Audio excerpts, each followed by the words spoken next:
ਪ੍ਰਧਾਨ ਮੰਤਰੀ ਨਰਿੰਦਰ ਮੋਦੀ ਦੀ ਅਗਵਾਈ ਹੇਠ ਭਾਰਤ ਦੇ ਹੋਰਨਾਂ ਦੇਸ਼ਾਂ ਨਾਲ ਵਪਾਰਕ ਰਿਸ਼ਤੇ ਮਜ਼ਬੂਤ। ਨਰਿੰਦਰ ਮੋਦੀ ਦੇਸ਼ ਦਾ ਕਰ ਰਹੇ ਹਨ ਸਰਵਪੱਖੀ ਵਿਕਾਸ। ਸਥਾਨਕ ਧੂਰੀ ਦੇ ਸਵੈਨ ਬਰਡ ਹੋਟਲ ਵਿੱਚ ਵਪਾਰੀਆਂ ਨਾਲ ਮੀਟਿੰਗ ਕਰਦਿਆਂ ਕੇਂਦਰ ਦੇ ਸਿਹਤ ਅਤੇ ਪਰਿਵਾਰ ਭਲਾਈ ਮੰਤਰੀ ਮਨਸੁਖ ਮਾਂਡਵੀਆ ਨੇ ਕਿਹਾ ਕਿ ਭਾਰਤ ਦੇਸ਼ ਪ੍ਰਧਾਨ ਨਰਿੰਦਰ ਮੋਦੀ ਦੀ ਅਗਵਾਈ ਹੇਠ ਦਿਨੋਂ-ਦਿਨ ਤਰੱਕੀ ਕਰ ਰਿਹਾ ਹੈ।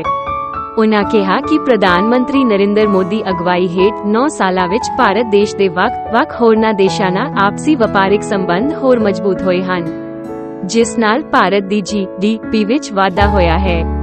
ਉਨ੍ਹਾਂ ਮੋਦੀ ਸਰਕਾਰ ਵੱਲੋਂ ਵਪਾਰੀ ਵਰਗ ਲਈ ਲਏ ਗਏ ਫੈਸਲਿਆਂ ਸੰਬੰਧੀ ਵਪਾਰ ਮੰਡਲ ਦੇ ਆਗੂਆਂ ਨੂੰ ਜਾਣੂ ਕਰਵਾਇਆ। ਉਨ੍ਹਾਂ ਪੰਜਾਬ ਦੇ ਵਪਾਰੀਆਂ ਨੂੰ ਅਪੀਲ ਕੀਤੀ ਕਿ ਪੰਜਾਬ ਵਿੱਚ ਵਪਾਰ ਨੂੰ ਹੋਰ ਮਜ਼ਬੂਤ ਕਰਨ ਲਈ ਆਪਾਂ ਸਾਰਿਆਂ ਨੂੰ ਭਾਰਤੀ ਜਨਤਾ ਪਾਰਟੀ ਨੂੰ ਹੋਰ ਮਜ਼ਬੂਤ ਕਰਨਾ ਪਵੇਗਾ।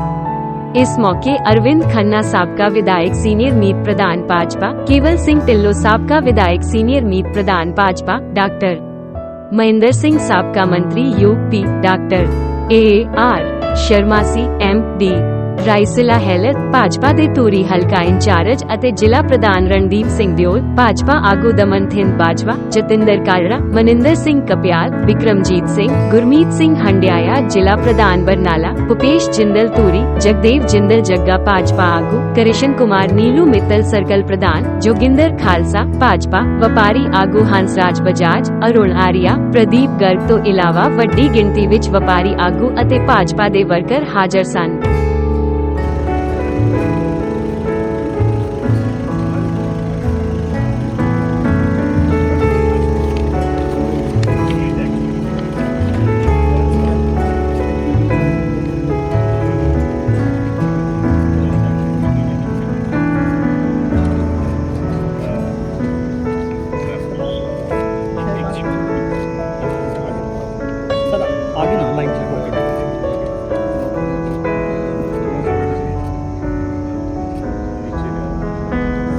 ਪੰਜਾਬ 'ਚ ਕੀ ਸਾਰੇ ਹਿੰਦੁਸਤਾਨ 'ਚ ਜਿਹੜੇ ਸਾਡੇ ਆਦਰਨੀय ਪ੍ਰਧਾਨ ਮੰਤਰੀ ਨਰਿੰਦਰ ਮੋਦੀ ਜੀ ਨੇ ਪਿਛਲੇ 9 ਸਾਲ ਦੇ ਵਿੱਚ ਜਿੰਨੀਆਂ ਪ੍ਰਾਪਤੀਆਂ ਹਿੰਦੁਸਤਾਨ 'ਚ ਵਿੱਚ ਬਹੁਤ ਵੱਡੀ ਤਰੱਕੀ ਹੋਈ ਆ, ਚਾਹੇ ਉਹ ਆਰਥਿਕ ਆ, ਚਾਹੇ ਹਰੇਕ ਕਿਸੇ ਵੀ ਆਪਣੇ ਉੱਪਰ ਹਰੇਕ ਚੀਜ਼ ਦੇ ਉੱਪਰ ਆਪਣੀ ਤਰੱਕੀ ਹੋਈ ਆ।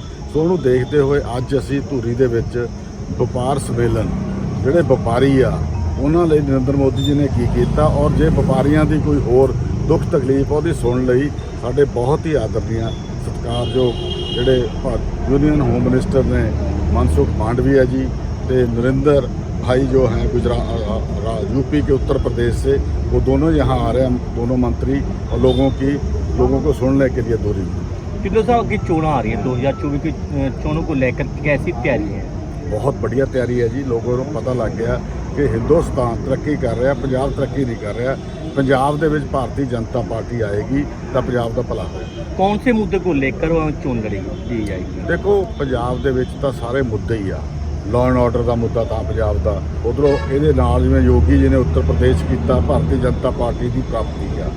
जिहड़ी अर्थ व्यवस्था वो अपनी माड़ी है इस वेले पंजाब की। पंजाब का नौजवान बाहर जा रहा, सो किसी भी तुसीं पैमाने ते देख लो पंजाब तरक्की नहीं कर रहा, हिंदुस्तान तरक्की कर रहा।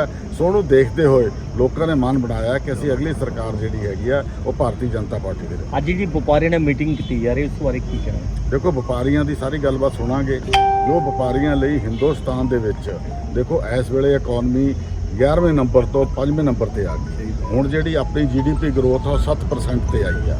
सो उहनूं देखते हुए आपां 3जे नंबर पर आ गए तो विश्व का एक अमीर देश बनन जा रहे आ।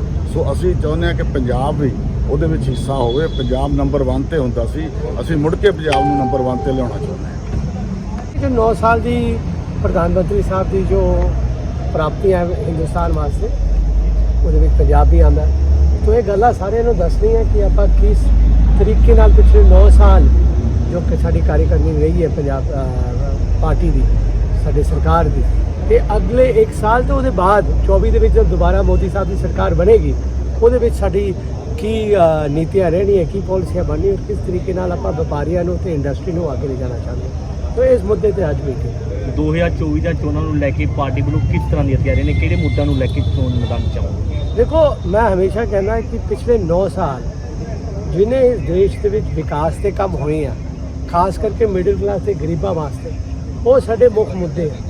ਔਰ ਉਹੀ ਮੁੱਦੇ ਲੈ ਕੇ ਆਪਾਂ 24 ਦੀ ਇਲੈਕਸ਼ਨ ਲੜਾਂਗੇ। ਮੋਦੀ ਸਾਹਿਬ ਦੇ ਨਾਮ ਤੇ ਇਲੈਕਸ਼ਨ ਲੜਾਂਗੇ ਔਰ ਲੋਕਾਂ ਨੂੰ ਇਹੀ ਆਪਾਂ ਦੱਸਾਂਗੇ ਕਿ ਕਿਨੇ ਕੰਮ ਮੋਦੀ ਸਰਕਾਰ ਨੇ ਪਿਛਲੇ 9 ਸਾਲ ਕੀਤੇ। ਠੀਕ, ਥੈਂਕ ਯੂ।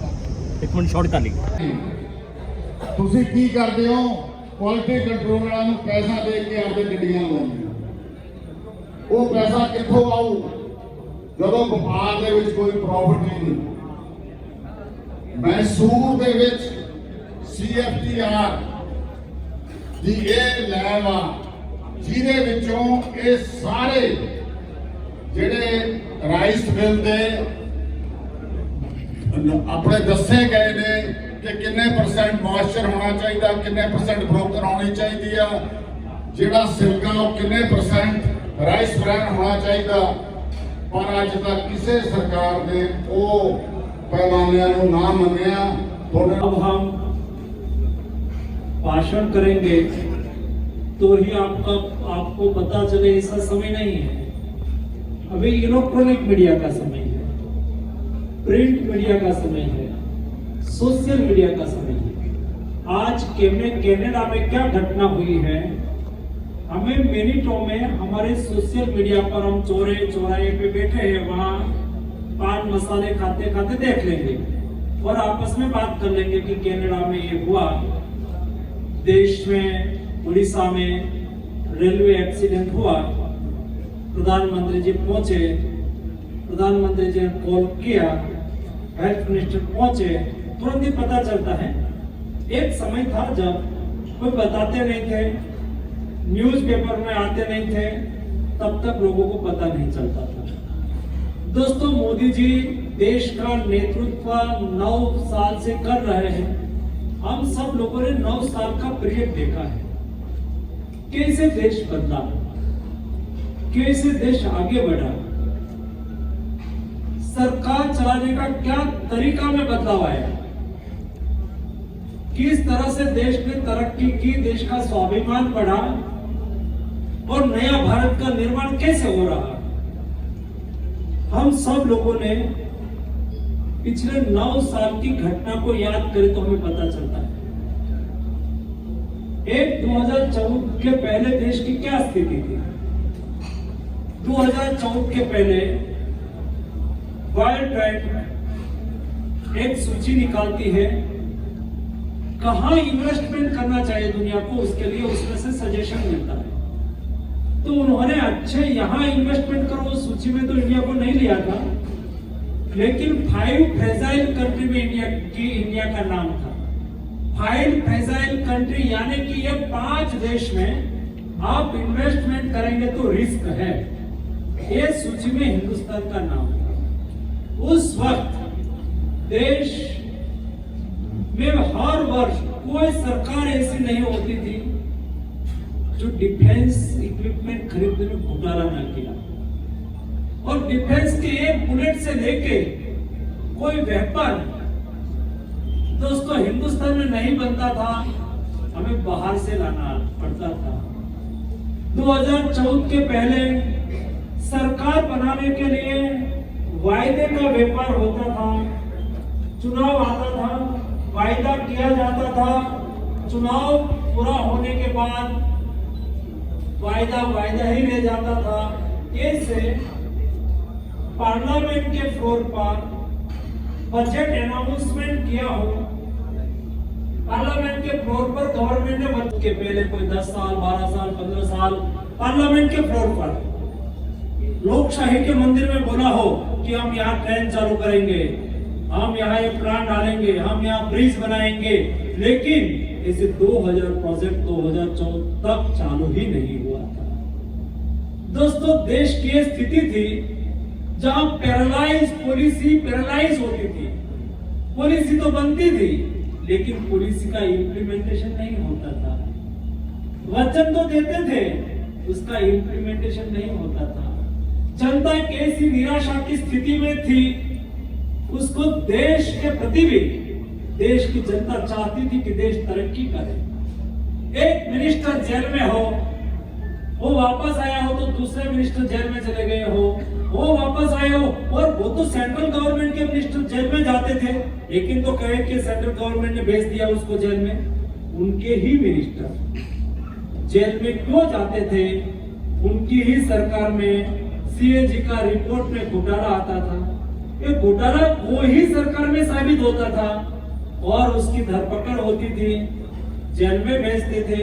2 मंत्री जेल में होते थे, तीसरा जाता था तो एक को जमानत मिलती थी, फिर तो यही सब पिछले 15 साल से चलता था। दोस्तों, ये स्थिति से देश त्रस्त था। मोदी जी का नाम का एक नेतृत्व देश में उभरा, आप सब लोगों ने आशीर्वाद दिया, मोदी जी के नेतृत्व में सरकार बनी। जब मोदी जी के नेतृत्व में सरकार बनी तब उन्होंने पहली प्रेस कॉन्फ्रेंस की थी, और पहली प्रेस कॉन्फ्रेंस में मोदी जी ने कहा था, मेरी सरकार गरीब, शोषित, वंचित और पीड़ितों के प्रति समर्पित रहेगी। मेरी सरकार में ट्रेड, बिजनेस, महिला उद्यम, किसान ये प्राथमिकता में रहेगा। जो कहा था वो मोदी जी ने 9 साल में करके दिखाया। दोस्तों, भाषण करना एक बात होती है, समाज को, हमें देश को आगे बढ़ाना है तो समाज के सभी नागरिक को मौलिक अधिकार के साथ जीने का अवसर मिलना चाहिए, लेकिन पॉलिटिकल वजह से उसका सेग्रीगेशन नहीं होना चाहिए।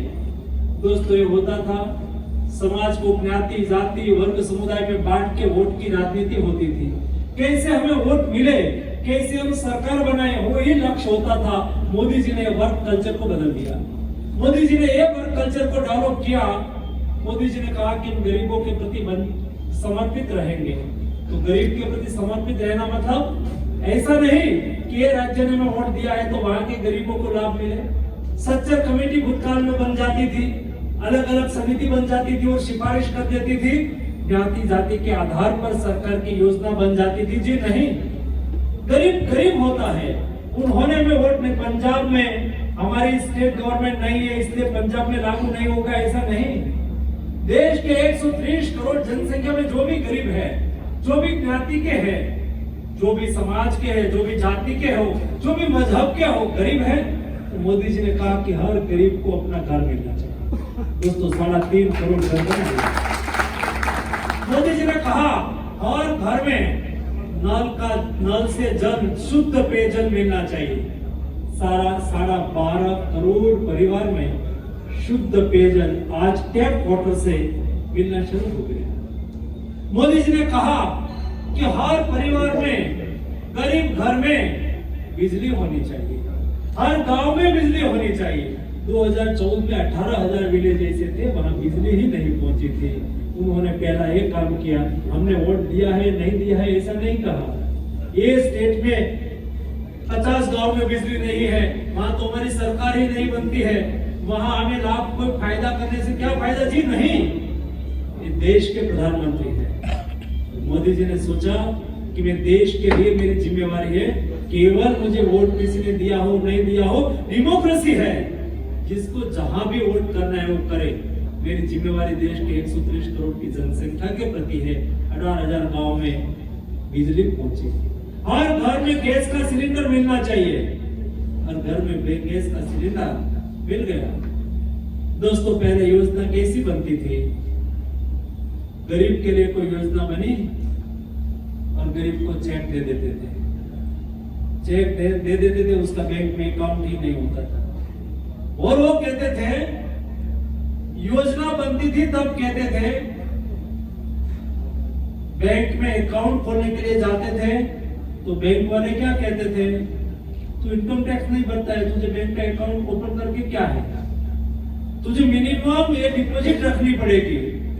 अरे भाई, मैं बैंक का इनकम टैक्स, मैं गवर्नमेंट का इनकम टैक्स भरता तो मैं तेरे पास छोटी सी गवर्नमेंट की सहाय सब्सिडी लेने के लिए तेरे पास क्यों आता? लेकिन कोई बैंक वाला अंग्रेजी में फॉर्म निकालता था, गांव के गरीब व्यक्ति नहीं अंग्रेजी जानता था, कैसे फॉर्म भरना उसको पता नहीं था। दोस्तों, मोदी जी प्रधानमंत्री बने और मैं एक घटना का साक्षी हूँ। बैंक की मीटिंग बुलाई तो सभी बैंक को कहा कि मैं मेरे गरीब परिवार के व्यक्ति वो आपकी इंग्लिश नहीं जानते और आपका 3 पन्ने का फॉर्म होता है वो नहीं भर सकता है। आप कहते हैं कि मिनिमम डिपॉजिट होनी चाहिए, उसके पास डिपॉजिट नहीं होती है।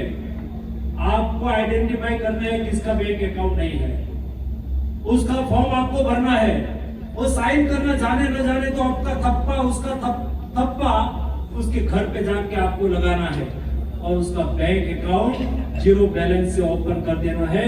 दोस्तों आज 14 करोड़ नया बैंक अकाउंट, तब जाके सरकार अपनी योजना को अच्छी तरह से इंप्लीमेंट कर पा रही है। अरे दोस्तों मैं नहीं, देश के स्वर्गस्थ पूर्व प्रधानमंत्री राजीव गांधी जी ने कहा था, मेरी तो बहुत मंशा है गरीब को कल्याण करने की, बट मैं 100 रुपया बेचता हूं तो गरीब के पास 15 रुपया पहुंचता है। देश के प्रधानमंत्री जी की चिंता थी, लेकिन ये चिंता का समाधान होता नहीं था। दोस्तों मोदी जी की सरकार बनी, हम सब लोगों ने देखा चिंता का समाधान कैसे हुआ। आज देश के गरीब व्यक्ति, हमारे किसान के लिए कोई योजना बनती है, उसमें फॉर्म भरने का चक्कर नहीं चलता। किसान के लिए योजना बनी, किसान ये योजना का लाभ कैसे ले पाए और वो भी योजना कैसी होनी चाहिए। रेवड़ी कल्चर नहीं भाई, चुनाव आया और आपने यहाँ कहा था कि आपके अकाउंट में 1000 रुपया डालेंगे, कर्जा माफ कर देंगे। मुझे पता नहीं, मैं पूछा भी नहीं है, लेकिन मुझे विश्वास है कि कुछ नहीं किया होगा, क्योंकि सरकार बनाने के लिए वचन दिए। हमने ऐसा नहीं कहा था कि हम किसान के अकाउंट में पैसा डालेंगे। मोदी जी को लगा कि मेरे देश के किसान, मेरे देश के नागरिक का पेट भरता है, अन्नदाता है, उसके लिए सहयोगी होना चाहिए। तो सहयोगी होने के लिए क्या करा? प्रधानमंत्री किसान सम्मान निधि। देखो, किसान सम्मान निधि, किसानों का सम्मान किया, उसके अकाउंट में हर 4 महीने में 2000 की किस्त उसके अकाउंट में जमा हो जाती है। मैं आपको ये बताना चाहता हूं, कोई फॉर्म नहीं भरना। 100 रुपया बेचते थे, 15 रुपया में पहुंचता था। मोदी जी 8 करोड़ किसानों के लिए दिल्ली में से या तो कोई कार्यक्रम से एक बटन दबाते हैं और 8 करोड़ किसानों के अकाउंट में 2-2000 की किस्त पहुंच जाती है। उसको गुड गवर्नेंस कहा जाता है। गरीब के लिए भी काम हो, देश के उद्योग, देश के व्यापारी अच्छी तरह से बिजनेस कर पाए, उसके लिए भी व्यवस्था होनी चाहिए। Our government is pro poors, pro farmers, but industries friendly government.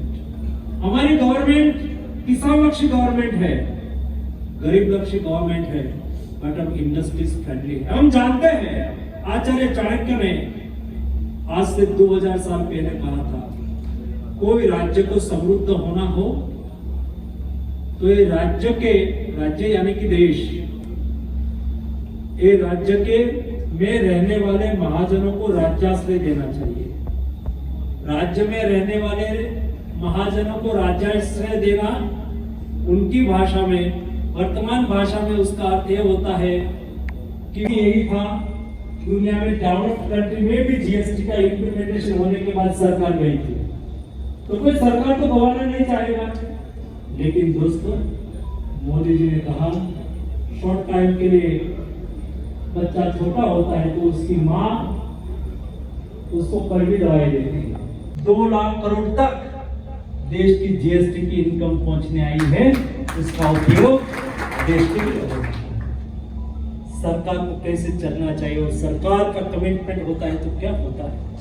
दोस्तों हम सब लोगों ने कोविड क्राइसिस देखी, जो मैं बताता था ना, देश कैसे बदल रहा है। हम सब लोग 15 अगस्त को रेड फोर्ट से ध्वजवंदन होते हुए न्यूज में देखते हैं। 26 जनवरी को हम देश की सैन्य शक्ति हमारे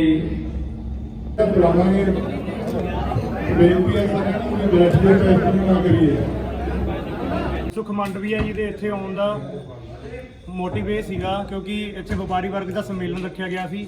ਪੰਜਾਬ ਦੇ ਵਪਾਰੀਆਂ ਨੂੰ ਜੋ ਵੀ ਮੁਸ਼ਕਿਲਾਂ ਆ ਰਹੀਆਂ ਨੇ ਅੱਜ ਦੇ ਦੌਰ ਦੇ ਵਿੱਚ, ਕਿਉਂਕਿ ਪੰਜਾਬ ਸਰਕਾਰ ਪੂਰੀ ਤਰ੍ਹਾਂ ਫੇਲ ਹੈ, ਵਪਾਰੀਆਂ ਨੂੰ ਆਪਣੀ ਸਿਕਿਉਰਿਟੀ ਨਹੀਂ ਮਿਲ ਰਹੀ, ਕੰਮਕਾਰ ਦੀ ਲੋਕਾਂ ਨੂੰ ਬਹੁਤ ਜ਼ਿਆਦਾ ਚਿੰਤਾ ਹੋ ਰਹੀ ਹੈ। ਪੰਜਾਬ ਸਰਕਾਰ ਬਿਲਕੁਲ ਫੇਲ ਹੈ ਵਪਾਰੀ ਵਰਗ ਲਈ। ਬਿਜਲੀ ਦੇ ਰੇਟ ਇਹਨਾਂ ਨੇ ਵਧਾ ਦਿੱਤੇ ਔਰ ਇਹਨਾਂ ਸਾਰੀਆਂ ਚੀਜ਼ਾਂ ਨੂੰ ਦੇਖਦੇ ਹੋਏ ਸਾਡੇ ਕੇਂਦਰੀ ਮੰਤਰੀ ਮਨਸੁਖ ਮੰਡਵੀਆ ਜੀ ਪੰਜਾਬ ਦੇ ਲੋਕਾਂ ਦੇ ਰੁਝਾਨ ਲੈਣ ਵਾਸਤੇ ਤੇ ਉਹਨਾਂ ਦੀ ਦੁੱਖ ਤਕਲੀਫਾਂ ਸੁਣਨ ਵਾਸਤੇ ਇੱਥੇ ਆਏ ਸੀ। ਇੱਥੇ ਬਹੁਤ ਸਾਰੇ ਅਲੱਗ-ਅਲੱਗ ਵਪਾਰੀ ਵਰਗ ਦੇ ਲੋਕ ਇੱਥੇ ਪਹੁੰਚੇ ਸੀ। ਉਹਨਾਂ ਨੇ ਆਪਣੇ ਮੰਗ ਪੱਤਰ ਵੀ ਮੰਤਰੀ ਜੀ ਨੂੰ ਦਿੱਤੇ ਤਾਂ ਜੋ ਉਹਨਾਂ ਦੀਆਂ ਮੁਸ਼ਕਿਲਾਂ ਦਾ ਹੱਲ ਹੋ ਸਕੇ। ਧੂਰੀ ਦੀ ਜਿਹੜੀ ਮੁੱਖ ਸਮੱਸਿਆ ਫਾਟਕਾਂ ਦੀ ਸਮੱਸਿਆ, ਉਸ ਦੇ ਬਾਰੇ ਮੰਤਰੀ ਸਾਹਿਬ ਕੁਝ ਕਹਿ ਕੇ ਗਏ ਨੇ ਜੀ? ਦੇਖੋ, ਕੇਂਦਰ ਵੱਲੋਂ ਜੋ ਫੰਡ ਨੇ ਉਹ ਪਹਿਲਾਂ ਹੀ ਜਾਰੀ ਹੋ ਚੁੱਕੇ ਨੇ, ਠੀਕ ਹੈ ਜੀ। ਜਦੋਂ ਵੀ ਪੁਲ ਬਣਨਾ ਸਟਾਰਟ ਹੋਏਗਾ। ਕਿੱਥੇ ਕਮੀ ਲੱਗਦੀ ਹੈ? ਪੰਜਾਬ ਸਰਕਾਰ ਦੀ ਕਮੀ ਲੱਗ ਰਹੀ ਹੈ ਇਸ ਦੇ ਵਿੱਚ। ਕੇਂਦਰ ਵੱਲੋਂ ਫੰਡ ਜਾਰੀ ਹੋ ਚੁੱਕੇ ਨੇ ਤਾਂ ਪੰਜਾਬ ਸਰਕਾਰ ਕੰਸਟਰਕਸ਼ਨ ਹੀ ਸ਼ੁਰੂ ਕਰ ਰਹੀ ਜੀ। ਦੇਖੋ, ਇਸ ਬਾਰੇ ਮੈਂ ਤੁਹਾਨੂੰ ਜ਼ਿਆਦਾ ਨਹੀਂ ਕਹਿ ਸਕਦਾ। ਪੁਲ ਦੇਖੋ ਕਾਫੀ ਲੰਬੇ ਟਾਈਮ ਤੋਂ ਪਾਸ ਹੋਇਆ। ਹੁਣ ਇਹ ਭਗਵੰਤ ਮਾਨ ਜੀ ਨੇ ਵੀ ਪਿਛਲੀ ਵਾਰੀ ਆਏ ਸੀ, ਉਹਨਾਂ ਨੇ ਵੀ ਕਿਹਾ ਅਸੀਂ ਜਲਦੀ ਕੰਮ ਸ਼ੁਰੂ ਕਰਦੇ ਹਾਂ, ਪਰ ਉਹਨਾਂ ਨੇ ਵੀ ਹਾਲੇ ਤੱਕ ਕੰਮ ਕੋਈ ਸ਼ੁਰੂ ਨਹੀਂ ਕੀਤਾ।